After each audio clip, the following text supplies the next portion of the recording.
আপনি দৌড়াচ্ছেন কেন? আমারও তো একই প্রশ্ন, আপনি দৌড়াচ্ছেন কেন? আরে ওরা আমার গার্লফ্রেন্ডের বাড়ির লোক, ওরা আমাকে ধরতে আসছে। আরে ধুর, ওরা আমার বাড়ির লোক, ওরা আপনার গার্লফ্রেন্ডের বাড়ির লোক হতে যাবে কেন? তাহলে আমি কেন দৌড়াচ্ছি? আপনি দৌড়ান।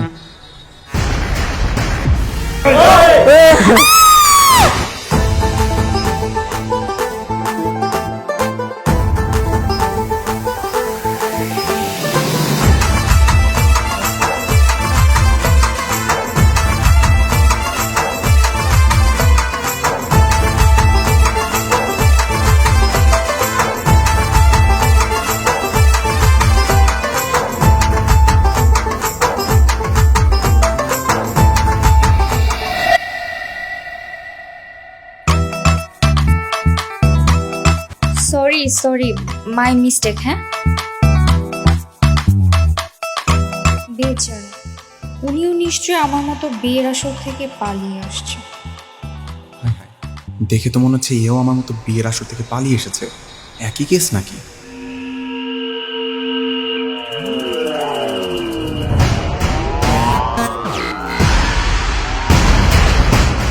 হয়ে গেল এটা।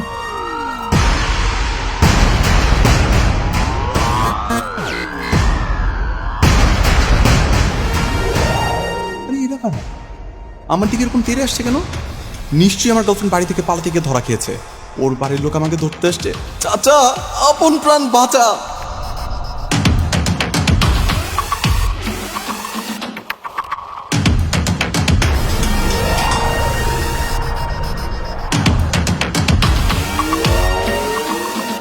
এ কি, আপনি দৌড়াচ্ছেন কেন? আমারও তো একই প্রশ্ন, আপনি দৌড়াচ্ছেন কেন? আরে ওরা আমার গার্লফ্রেন্ডের বাড়ির লোক, ওরা আমাকে ধরতে আসছে।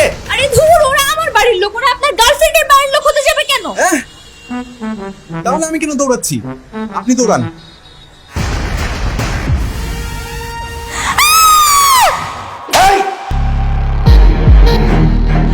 বিয়ে করতে পারবো না মানে কি? আমার সম্মান, আমার পরিবারের সম্মান, আমার মেয়ের সম্মান নিয়ে ছিনিমিনি খেলা না? বাবা বাবা শান্ত হও না। এই তুই চুপ কর।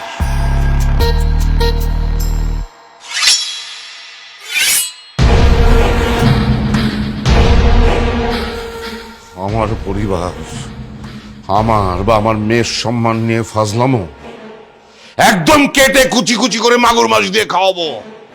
পুকুরের মাগুর মাছগুলো অনেক ক্ষুধার্ত বস।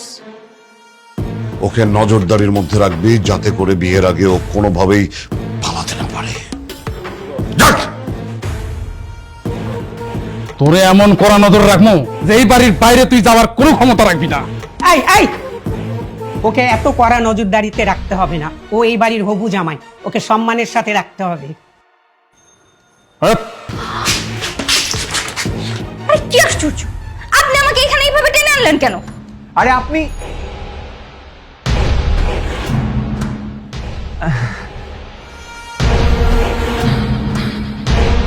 আপনার সাথে একটু পার্সোনালি কথা বলতে চাই। তো বলেন। ওনাদেরকে একটু যেতে বলেন না। এই রাঙা ভাই, আপনি এখানে কি করেন? যান এখান থেকে। বসের নির্দেশ, কড়া নজরদারিতে আছি। নজরদারি দিতে হবে না, আমি এখানে আছি না। যান। না না, সরি ম্যাডাম, বসের পারমিশন আছে। ওরা নজরদারি। তো নজরদারি দিবেন মেইন গেটের সামনে যেয়ে দেন। এখানে কি করেন? ও পালালে তো মেইন গেট দিয়েই পালাবে, তাই না? না না, যদি বারান্দাতে লাফ দিয়ে পলাই যায়। পলাবে না, এখানে আমি আছি না। বেশি বুঝো, আমি ওকে গার্ড দিব। যাও তোমরা এখান থেকে। না না ম্যাডাম, আপনার এতে ভরসা নাই।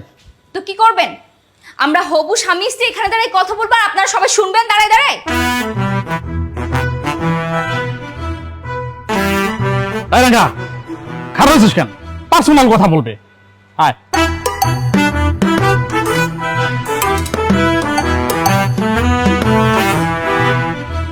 এই বলেন, এবার কি বলবেন? আমি কি আপনার কোনো ক্ষতি করেছি? হ্যাঁ, এই জীবনে প্রথমবার আপনার সাথে আমার দেখা, এই জন্য তার কোনোদিন দেখাই হয় নাই। তারপরও কেন এইসব আমার সাথে হচ্ছে? আপনি কেন আপনার বাবার ভুলটা ভাঙাচ্ছেন না? আরে আমি তো বাবাকে বলতাম, কিন্তু আমি যদি সত্যিটা বাবাকে বলি তাহলে আপনাকে কেটে টুকরো টুকরো করে তো মাগুর মাছকে খাইয়ে দিবে, আর এদিকে আমাকে জোর করে অন্য ছেলের সাথে বিয়ে দিয়ে দিবে। তার মানে এখানে আপনারও কোনো লাভ নেই, আমারও কোনো লাভ নেই। তো বলে কি করব? এটা কোনো কথা? তার জন্য এখন আমরা আপনাকে বিয়ে করতে হবে? আমি মরে গেলেও আপনাকে বিয়ে করবো না। আমি আমার গার্লফ্রেন্ডের জন্য আমার মা বাবার পছন্দ করা মেয়ে ফালায় রেখে চলে আসছি। আমি আপনাকে জীবনও বিয়ে করবো না। আরে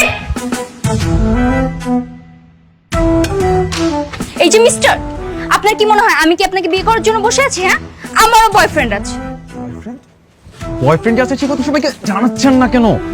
ওই যে বললাম, কারণ বাবাকে বললে আপনাকে কেটে টুকরো টুকরো করে মাগুর মাছকে খাইয়ে দিবে। আরে রাখেন আপনার মাগুর মাছ, এখানে আমার জীবনটাই তামাতামা হয়ে যাচ্ছে। আচ্ছা আচ্ছা, কুল কুল কুল। শোনেন, আমাদের বিয়ে তো আজকে বা কালকেই হয়ে যাচ্ছে না, এখনো 7 দিন সময় আছে। আর এর মধ্যে আমি আপনাকে নিজে পালিয়ে যেতে হেল্প করবো, ওকে? সত্যি হেল্প করবেন? পাক্কা। ঠিক আছে, আমাকে কি করতে হবে?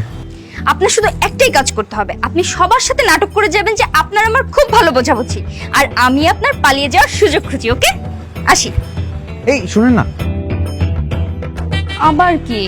আমার ফোনটা না ওরা নিয়ে গেছে। আমি আমার গার্লফ্রেন্ডের সাথে একটু যোগাযোগও করতে পারতেছি না। একটু ফোনটা ম্যানেজ করে দিবেন? আমার মনে হয় বেচারি আমার জন্য এখন স্টেশনে অপেক্ষা করতেছে। ঠিক আছে, আমি ব্যবস্থা করছি, আসি। উফ, ওর টেনশনে আমার এমনিতে জীবনটা শেষ।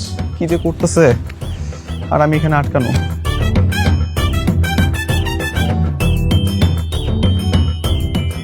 এই শোন তোরা, ওদের বিয়ের দিন তো এগিয়ে আসলো, আর বিয়েতে তো কিছু রীতিনীতি আছে, সেই রীতিনীতিগুলো তো পালন করতে হবে।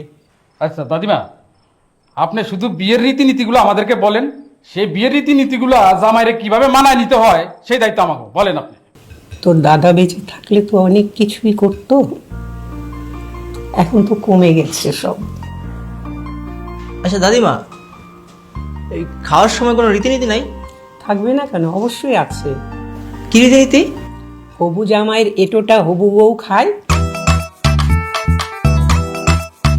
আর হবু জামাই হবু বউয়েরটা। আচ্ছা ভাঙা ভাই, হ্যাঁ তাহলে জামাইয়ের উপর প্লেটটা চেঞ্জ করে দেন। বলো বলতো নে। অসম্ভব, আমি কেন ওর একটু খাবার খাবো? ওই একবার সবাই করে দিন, চেঞ্জ কর। করতেছি দেন, আপনার পেটটা আমার দেন। মনে হচ্ছে ওনার একটু খাবার খাওয়ার জন্য আমি বসে আছি। বাহ, এই তো ভদ্র জামাই, নেন খান।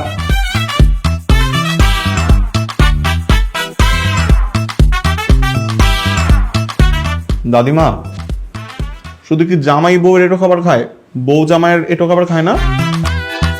অবশ্যই, বউ খাবে না কেন? কিরে তুই কেন বসে আছিস? খা। খাচ্ছি।